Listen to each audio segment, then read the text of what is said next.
All right, welcome to Q&A number 1. I got a lot of great questions, so thank you for that. Now, I'm gonna jump right into it. I'm gonna do my best to be brief. Once I get going on a topic, sometimes I can get away from me, so I'll try to keep it together, keep it nice and short for you guys. Okay, question number 1. How would you program sets, reps, number of exercises, a mass cycle? I would do a push, a pull, and a leg every single day of the week. And for sets, somewhere between 2 and 4, probably on the upper end if I'm in a calorie surplus. Number of exercises, 3 main exercises, and then I would pick maybe 1 to 3 assistance movements after. Next question, what is your height and weight? When did you start training? Any hobbies outside calisthenics? Height and weight, I'm about 6'1", 6'1 and a half. Weight, 175 to 185, I fluctuate in there. I started training when I was around 11 to 12 years old. Hobbies outside calisthenics, martial arts, and traveling. Next question, how did you get into this? I got into this with martial arts training. I had a coach that got me into doing some basic body weight training and some barbell training. What motivates me to push harder? First of all, I love the way training makes me feel. I like being functional and capable. Third, I want to be healthy so I can stick around for a long time. Next question, hello Kyle, new here. Thanks for the helpful information. Any insights about elbow pain / burning on the inside of the elbow? Well, you could be experiencing golfer's elbow, but I'm not sure. So I would always go get this checked out. If it's golfer's elbow, this is not medical advice. I'll just share with you my personal experience. What worked for me, number 1, switching all of my pulling movements to rings. That helped quite a bit. 2, cross friction massage. 3, reverse Tyler curls, but I'm not diagnosing you. I'm just kind of assuming that's what you're dealing with, so go get it checked out. Next question for the Q&A, rep ranges for hypertrophy. Pretty much any repetition range. So once you hit below like 5 reps, it's probably not ideal for hypertrophy because you're not accumulating enough volume per set. But from anywhere from 5 to 35 plus repetitions, excellent for hypertrophy, provided you take sets to or close to failure. When I say close to, probably like 3 reps from failure. Okay. Now some research shows hypertrophy all the way up into 70 reps, but it's not as robust, and there are other factors that will limit the set, like pain and aerobic endurance and stuff like that. So kind of like that 5 to 35, 5 to 40, maybe even up to 50 reps is going to be great for hypertrophy. Next question, thanks for the video. For the Q&A, how many reps do you personally target for push, pull, and legs in a week? What is your current diet and calories like at your body weight? How many minutes of cardio per week do you aim for? Okay, great questions. So for reps that I personally target for push, pull, and legs, usually for push-ups, I'm right around 100 reps. For pull-ups, I'm right around 50. And for legs, I fluctuate between 150 to 300. All right, so as far as my current diet and calories, I eat around 3,500 calories a day, and I practice time-restricted feeding. So I eat all of my calories in like pretty much a 4-hour window every day, maybe a 5-hour window. So a pretty tight eating window. Some people call this intermittent fasting, same thing. So I fast majority of the day, then I eat a late lunch and a relatively early dinner. And for my food choices, basically real food. So that's pretty much it. Last part of the question, how many minutes of cardio per week do you aim for? I try to get a minimum of 20 to 30 minutes of zone 2 every single day, plus an additional 3-mile walk that I'll accumulate over the course of a day. So I get my early morning cardio in, then I'll do maybe a mile with my dog right after I train some clients, try to get another mile in later in the afternoon, and then typically a mile in before I go to bed. Next question, I was planning on adding some cardio on top of this program. Would you say 20 minutes of jump rope twice a week be a sensible choice? Yeah, it's an excellent choice. So I'm usually in favor of daily cardio, but that being said, if 20 minutes 3 times a week, if that's what works for your schedule, then just stick with it. That's excellent.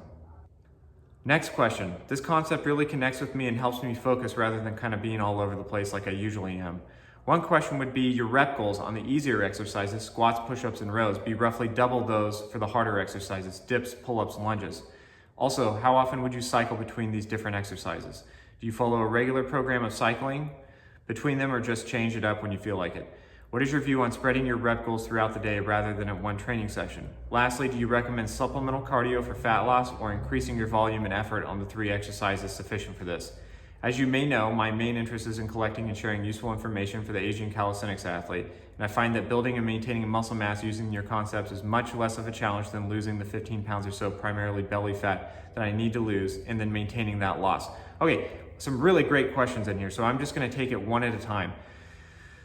Okay, rep goals. On the easier exercises, are they roughly double the harder exercises? Yeah, that's a great way to do it. 100 squats, 100 push-ups, 100 rows or something like that with 50 dips, 50 pull-ups, 50 lunges. It works out perfectly, especially when you're changing through variations. You'll get a relatively equal number of sets throughout the week. So yeah, works great. Also, how often would you cycle between these different exercises? Pretty much daily. Do you follow a regular program of cycling between them or just change it up when you feel like it? I take a very sensible approach to cycling. So if I do something very hard one day, I'll pick an easier variation the next day. If I feel something overly taxed my biceps one day, I'll pick a variation that doesn't tax the biceps as hard the next day. So I just kind of rotate like that on a daily basis. And the next part of this question, what is your view on spreading your rep goals throughout the day rather than at one training session? I think this is an excellent way to train, and I actually program this way for a lot of clients that don't have the time to block off an hour of training. This works great. Just keep in mind, if you're going for hypertrophy, make sure you take these sets close to failure, and you can still do that throughout the day. That's totally fine. And the last part of this question is, do you recommend supplemental cardio for fat loss, or is increasing your volume and effort on the 3 exercises sufficient for this?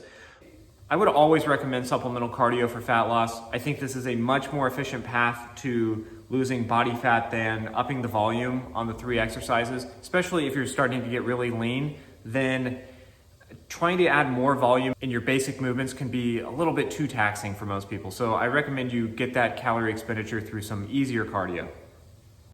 All right, next question.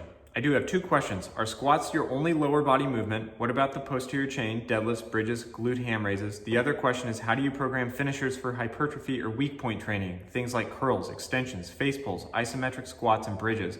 And how can you use these finishers in high frequency training without negatively impacting recovery? And lastly, do you stretch after your workouts? Okay, great questions here. No, squats are not my only leg movement. For me, squats are like my physiological hygiene. They're things that I do every single day, no matter what.